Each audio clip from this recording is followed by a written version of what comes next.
Hello student, आज हम चंद्रघना से लौटती बेर का पार्ट 3 पढ़ने जा रहे हैं, जिसमें कवि कहता है कि ओ माने यहीं से, ओ माने और यहीं से, भूमि ऊंची है जहाँ से, और यहाँ जहाँ मैं खेत की मेड़ पर बैठा हूँ, वहाँ से मुझे कुछ दूरी पर पहले तो खेत दिखाई देते हैं, उसके बाद पोखर दिखाई देता है, और उसके बाद है जो ऊंची ज़मीन दिखाई देती है जहाँ से रेल की पटरी बिछाई गई है।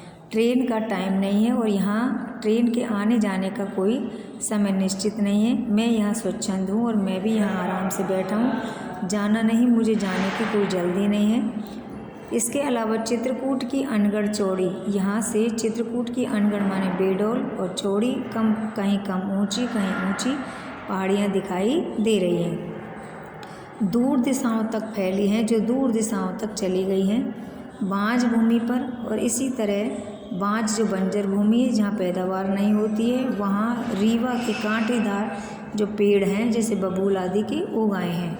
कांटेदार कुरूप खड़े हुए, उनमें कोई कुरूप माने कोई सौंदर्य नहीं है, ऐसे पेड़ वहाँ उगाए हैं। सुन पड़ता है मीठा मीठा रस टपकाता, और इसी थोड़ी देर बाद ही सुग्गे माने तोते का जो स्वर है, मीठा मीठा स्वर कानों में रस घोलता हुआ नजर आता है। उसका स्वर टें टें की आवाज़ करता सुनाई देता है।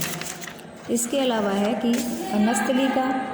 वनस्थली का हृदय चीरता, वन प्रदेश के हृदय को चीरता हुआ उसका स्वर कभी तो ऊंचा और कभी नीचा सुनाई देता है, कभी कम और कभी ज़्यादा। सारस का स्वर टिरटों, और सारस पक्षी का स्वर भी टिरटों टिरटों की आवाज़ में सुनाई देता है।